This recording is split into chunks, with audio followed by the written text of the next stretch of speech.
Hi guys, welcome to ultimate channel.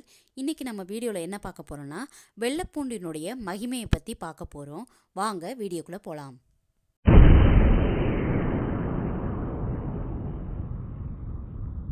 வெள்ளைப்பூண்டின் மகிமை, அதாவது வெள்ளைப்பூடானது allium இனத்தை சேர்ந்த ஒரு பல்லாகும். இந்த வெள்ளைப்பூடு ஆனது பூக்கும் தாவரத்தினுடைய ஒரு இனமாகும். இதனுடைய நெருங்கிய உறவுகள் அப்படின்னு பார்த்தோம்னா வெங்காயத்தை சொல்லலாம். வெங்காய லீக்கு, குடைமிளகாய், வெல்ஸ் வெங்காயம் மற்றும் சீன வெங்காயம் என்று கூட கூறலாம். இது பண்டைய காலத்தில் எகிப்தியர்களால் அறியப்பட்டது. இது உணவு சுவையாகவும் பாரம்பரிய மருந்தாகவும் பயன்படுத்தப்பட்டு வந்தது.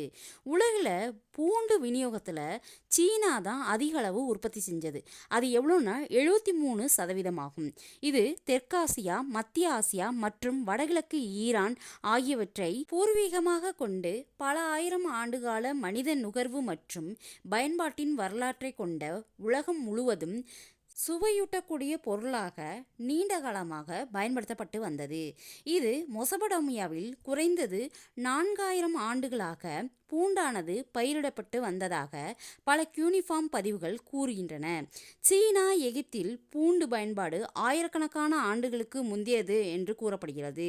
துட்டன் காமூனின் கல்லறையில், அதாவது கிமு 1325 ஆண்டை சேர்ந்தவர் இவர்.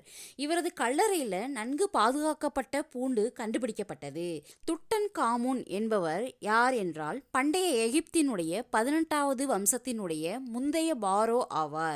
அடுத்ததாக பச்சை பூண்டில் 59% நீர் உள்ளது, 33% கார்போஹைட்ரேட் உள்ளது, 6% புரதம் உள்ளது, 2% உணவு நார்ச்சத்து மற்றும் 1%க்கும் குறைவான கொழுப்பு உள்ளது. இந்த பச்சை பூண்டில் வெள்ளை பூண்டு சாப்பிடுவதனுடைய பயன் என்னவென்றால் அலிசின் என்ற ஆன்டி ஆக்சிடென்ட் இந்த பூண்டில் உள்ளதால் தான் இத்தனை மருத்துவ சக்தியை தன்னுள் வைத்திருக்கிறது இந்த வெள்ளை பூண்டு.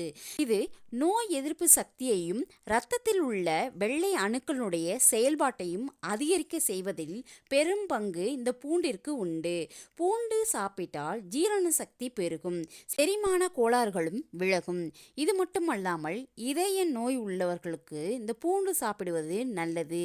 இது இரத்த அழுத்தத்தை குறைக்கவும், அதாவது LDL கொழுப்பின் அளவை குறைக்கவும், இரத்த ஓட்டத்தை மேம்படுத்தவும் இந்த பூண்டு உதவுகிறது. முக்கியமாக நோய் எதிர்ப்பு சக்தியை அதிகரிக்க பூண்டின் பங்கு மிகவும் முக்கியமானதாக உள்ளது. இந்த வீடியோ உங்களுக்கு பிடிச்சிருந்துச்சுன்னா லைக் பண்ணுங்கள், ஷேர் பண்ணுங்கள், சப்ஸ்கிரைப் பண்ணுங்கள். தேங்க்யூ.